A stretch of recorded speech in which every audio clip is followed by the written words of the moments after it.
जो आय करीमा तिलावत की, उसमें अल्लाह तबारक व तआला ने इरशाद फरमाया, क़ूमू फ़ेल अम्र है, जमा का सीगा है, खड़े हो जाओ।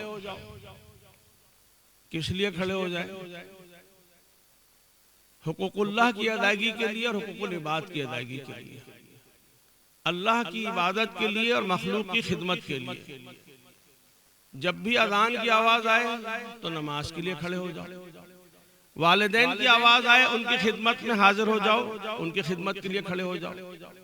किसी मजलूम की आवाज आए तो उसे जुल्म से निजात दिलाने के लिए खड़े हो जाओ। जिहाद के लिए पुकारा जाए तो अल्लाह के दीन की सरबुलंदी के लिए खड़े हो जाओ। घर वालों की खिदमत के लिए, तिजारत के लिए, मुलाजमत के लिए, जितने भी काम इंसान कर सकता है खड़े होकर, उन सब के लिए खड़े हो जाओ। हुकूकुल्लाह अदा करो, हुकूकुल इबाद अदा करो। तो ये पहला हुक्म है क़ूमू फ़ेल अम्र के साथ, ये हुक्म शरीयत है कि आप अल्लाह के हुक्म पर खड़े हो जाएं। जब भी अल्लाह ताला आपको किसी नेक काम के लिए बुलाए या हुक्म दे तो उसके लिए खड़े हो जाएं। ये पहला इसका हिस्सा। लिल्लाह, किसके लिए खड़े हो जाएं? क्यों खड़े हो जाएं? अल्लाह के लिए, लिल्लाहियत के साथ, अल्लाह की रजा के लिए। नमाज के लिए हुक्म आ गया, हय्या अलस सलाह हय्या अल फलाह, खड़े हो गए। लेकिन नमाज में अगर तवज्जो अल्लाह की जानिब नहीं है, खुशू व खुशू नहीं है, तो ला सलाता इल्ला बिहुजूरिल क़ल्ब। तो अब लिल्लाहियत और इखलास पैदा करना ये हुक्म तरीक़त है कि जाहिर बैतुल्लाह की तरफ हो, बातिन अल्लाह की तरफ।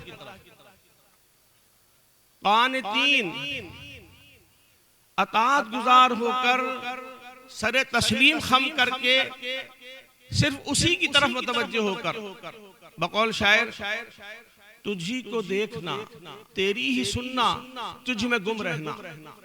तुझी को देखना तेरी ही सुनना, तुझ में गुम रहना। हकीकत मारिफत अहले तरीक़त इसको कहते हैं। हकीकत मारिफत अहले तरीक़त इसको कहते हैं। तो अब जिस मकसद के लिए भी खड़ा हुआ जाए, अगर पीछे लिल्लाहियत नहीं है तो बरोज़ हश्र सैयदना अबू हुरैरा रज़ी अल्लाह ताला जब ये हदीस बयान फरमाते थे, वो खुद भी रोते थे, सहाबा इकराम भी रोते थे कि कारी के लिए जहन्नम का हुक्म होगा, दुनियावी शहीद के लिए जहन्नम का हुक्म होगा, इसी तरह से सखी के लिए जहन्नम का हुक्म होगा। तो अल्लाह की रजा जो है वो पेश नजर होनी चाहिए। जाती तशहीर, तस्वीर, ताल्ली, हुब्बे जा, हुब्बे माल, इन तमाम खराबियों से बचकर खुलूस नियत से सिर्फ अल्लाह की रजा और खुशनुदी के लिए खड़ा हुआ जाए, इबादत की जाए, उसके हुकूक अदा किए जाए, उसके बंदों के हुकूक अदा किए जाए।